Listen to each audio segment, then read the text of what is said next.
Got a big win to tell you about, guys and gals. The ATF just took a big L, and it's awesome. Welcome back to Guns and Gadgets, the show that keeps you informed and empowered when it comes to our Second Amendment rights.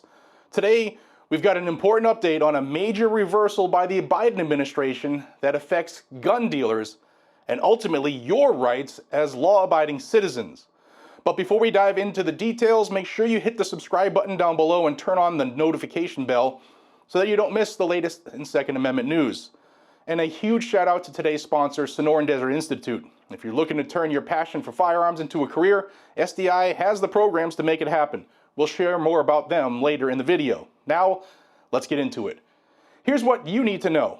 The Biden administration has officially reversed a highly criticized policy that required the Bureau of Alcohol, Tobacco, Firearms, and Explosives, better known as the ATF, to revoke federal firearms licenses, or FFLs, for gun shops over certain paperwork errors.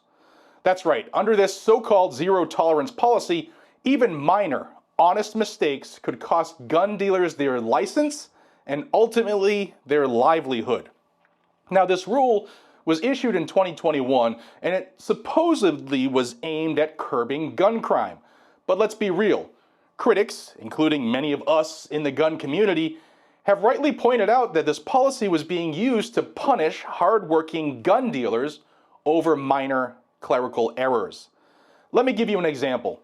Imagine filling out a firearms transaction form and accidentally writing USA instead of the county name on a background check. You just read it quick and you thought it said country. Under this policy, the zero-tolerance policy, that small mistake could shut down an entire firearms business. Insane, right? Well, welcome to 4 years of the Biden administration. The reversal comes after a lawsuit filed by our friend Michael Cargill, a gun shop owner in Austin, Texas, who's been a relentless advocate for gun rights.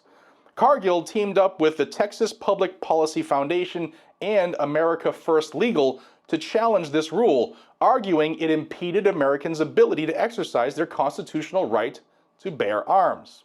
And he was 100% correct. Now let me remind you, this is the same Michael Cargill who successfully took on the federal government and the ATF and won at the Supreme Court, overturning the bump stock ban. This guy doesn't back down.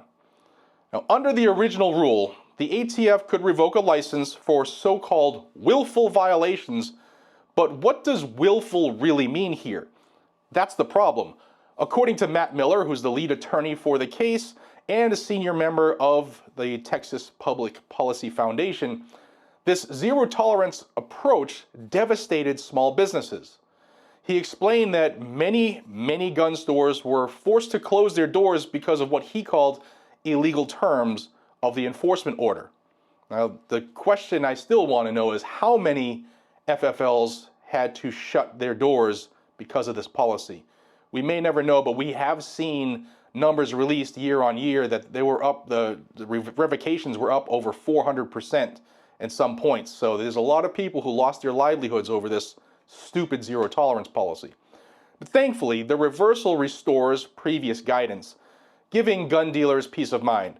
They no longer have to live in fear of being shut down over honest, random mistakes.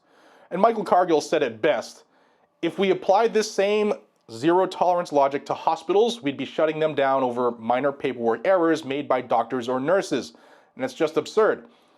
The new policy is a step back toward common sense, ensuring that gun dealers aren't punished for being human. Guys, this is a big victory for gun shop owners. But more importantly, it's a win for all of us who value the Second Amendment. We are all on the same team at the end, hopefully. That's also a reminder that when we stand together and fight for our rights, we can make a big difference. Now, before we wrap up, a huge thank you to our sponsor, Rd Ste. Whether you're looking to learn gunsmithing, ballistics, or firearm technology, SDI has the online programs to help you start your dream career. Check out the link in the description below to learn more. All right, folks, that's it for today's update. Now, what do you think about this reversal? Are you relieved, or do you think there's more work to be done? I think our work is never done, but let me know in the comments below. And if you haven't already, don't forget to subscribe and turn on those notifications to stay informed on all things Second Amendment. If you think you're subscribed, double check it, because YouTube's playing that crazy game again that they do about once a month. Thank you for watching Guns and Gadgets, where your rights are always front and center. I'm Jared, and I'll see you next time. And as always, be safe, stay vigilant, and always stay free, America. Take care.